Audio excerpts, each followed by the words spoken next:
Kita ke informasi selanjutnya, saudara. Mahasiswa Universitas Negeri Gorontalo meninggal dunia usai mengikuti pendidikan dasar mahasiswa pecinta alam.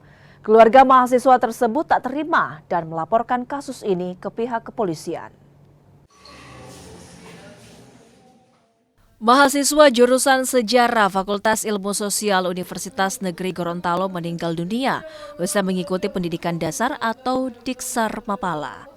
Mahasiswa yang kerap disapa Jensen tersebut meninggal usai mengikuti Diksar bersama 7 rekannya di wilayah Kabupaten Bone Belago selama kurang lebih 4 hari.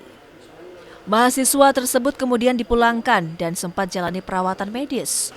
Keluarga menduga ada tindak kekerasan pada mahasiswa tersebut lantaran kondisinya memburuk saat dirawat di rumah sakit. Kak, saya sakit, saya bawa saya di rumah sakit.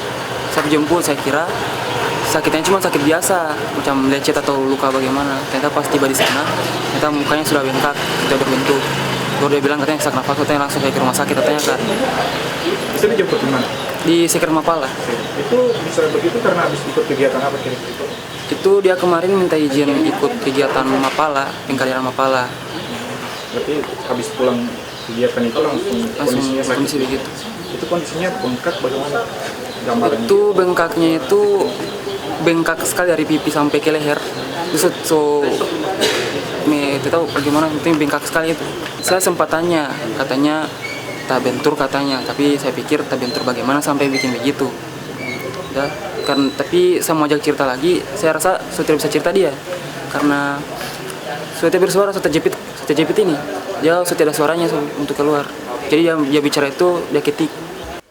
Sebelumnya, Polres Bone Belago telah melakukan visum luar terhadap kondisi mahasiswa tersebut, sementara jenazah telah dipulangkan ke rumah duka di Kabupaten Muna, Sulawesi Tenggara untuk dimakamkan.